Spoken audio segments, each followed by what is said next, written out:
Dans la séquence vidéo précédente, nous avons vu une façon de programmer la méthode joue dont le but est de vérifier si une colonne indiquée par un joueur est un coup valide et si c'est le cas, de effectivement mettre le pion dans la grille. Dans cette séquence vidéo-ci, je vous propose d'étudier deux alternatives pour programmer cette méthode joue. Commençons donc par l'entête de la méthode joue. Il est clair que si on veut changer l'algorithme, qu'on veut changer le corps de la méthode, l'entête, lui, va rester le même. Et je vous rappelle donc que l'on reçoit une grille, un tableau d'entier qui est le jeu dans lequel on veut jouer. Donc ensuite un entier qui indique la colonne dans laquelle le joueur joue. Et enfin un troisième argument ici entier qui indique la couleur du pion joué dans la colonne. Enfin, la méthode joue retourne un booléen qui renvoie vrai, true, si le coup est valide et qui renvoie faux si le coup n'est pas valide. Changeons donc ici l'algorithme par rapport à la version précédente de la méthode joue et commençons par tester tout de suite la validité de ce coup. Le coup est valide que si la case en la position 0, en ligne 0, n'est pas pleine. En effet, si la case en position 0 dans la colonne dans laquelle on veut jouer n'est pas vide, c'est bien qu'il y avait des pions en dessous et que la colonne est pleine. Donc, comme d'habitude, commençons par écrire le commentaire qui explique ce que l'on va faire. Si la colonne est pleine, alors le coup n'est pas valide. Et maintenant, écrivons-le en Java. Si, if, la colonne est pleine, c'est-à-dire que la grille à la position 0 et dans la colonne que l'on a reçue, n'est pas vide, c'est-à-dire n'est pas égal à la valeur qu'on avait prédéfinie vide, alors à ce moment-là, le coup n'est pas valide et il suffit simplement de quitter la méthode en retournant false. Voilà qui simplifie donc grandement l'exploration ensuite de la grille pour placer le coup, puisque à ce stade-là, soit on est sorti avec false, soit on sait que la colonne n'est pas pleine et donc on va forcément trouver une case vide que l'on peut maintenant commencer à rechercher. Donc comme d'habitude, on met le commentaire, on va parcourir la colonne de bas en haut pour rechercher la première case vide. Ce qui s'écrit donc en Java, on commence par nommer une variable ici ligne pour parcourir les différentes lignes. Donc on initialise cette ligne à la dernière ici ligne du tableau, c'est-à-dire à la taille de grille -1. Donc je vous rappelle que les tableaux ont des index qui vont de 0 jusqu'à taille -1. Donc ici, on initialise ligne à la taille de la grille -1. Puis ensuite, on va parcourir le tableau en remontant. Donc tant que la grille à la position de la ligne qu'on est en train d'utiliser pour parcourir et de la colonne que l'on a reçue n'est pas vide, à ce moment-là, on décrémente la ligne.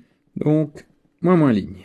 À ce stade, on a donc trouvé une case vide et il suffit maintenant d'y jouer. On écrit comme d'habitude le commentaire et on écrit donc grille à la position ligne colonne reçoit la couleur que l'on souhaite jouer, donc le paramètre couleur que l'on a reçu. Et on peut terminer en renvoyant donc le fait que l'on a pu jouer, donc en renvoyant true. Voilà donc notre nouvelle version de la méthode joue. Et je vous laisse apprécier, donc, indépendamment d'ailleurs de la taille des commentaires, la différence entre les deux méthodes.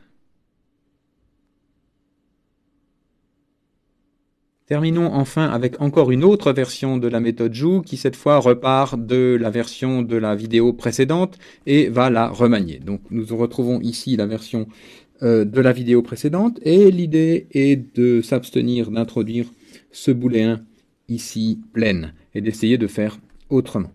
Donc pour ça, on va le supprimer simplement, mais par quoi le remplacer? Revenons au problème de départ, et je vous rappelle que donc on avait introduit ce booléen pleine en raison du fait qu'on décrémentait encore la ligne dans la toute première version lorsque celle-ci atteignait la position 0. Donc quand ligne était nulle, on continuait avec la première version à faire des moins et donc à descendre ici hors du tableau. Donc il suffit maintenant simplement de l'écrire et de dire que on veut s'arrêter lorsque ligne est 0. On veut continuer tant que ligne est supérieure ou égale à 0. Dès que ligne atteindra 0, on veut que la boucle s'arrête. Donc on l'écrit tant que ligne est supérieure ou égale, le 0 doit bien sûr être considéré, tant que ligne est supérieure ou égale à 0. Donc on peut continuer à supprimer toutes les utilisations de plaine. Voilà, ça simplifie donc notre boucle quand même. Et puis, on va faire de la même façon en bas, dans la partie finale où on joue. Et on va remettre le test ici le même. Donc, if ligne supérieure ou égale à 0. En effet, si à ce stade-là, la ligne est supérieure ou égale à 0, c'est donc qu'on est bien dans le tableau. Et donc, on peut tout à fait jouer. Et puis sinon, c'est qu'on est hors du tableau. Voilà donc la version finale avec les commentaires, bien sûr, qu'on ne se prive pas de rajouter pour rendre notre code compréhensible. Ce qui termine donc notre troisième version de la méthode joue. Ceci dit, il reste encore une erreur potentielle dans toutes nos versions de méthode joue. Est-ce que vous pouvez voir de quoi il s'agit? Je vous laisse en guise d'exercice implémenter cette correction dans la version de la méthode joue que vous avez choisi de programmer.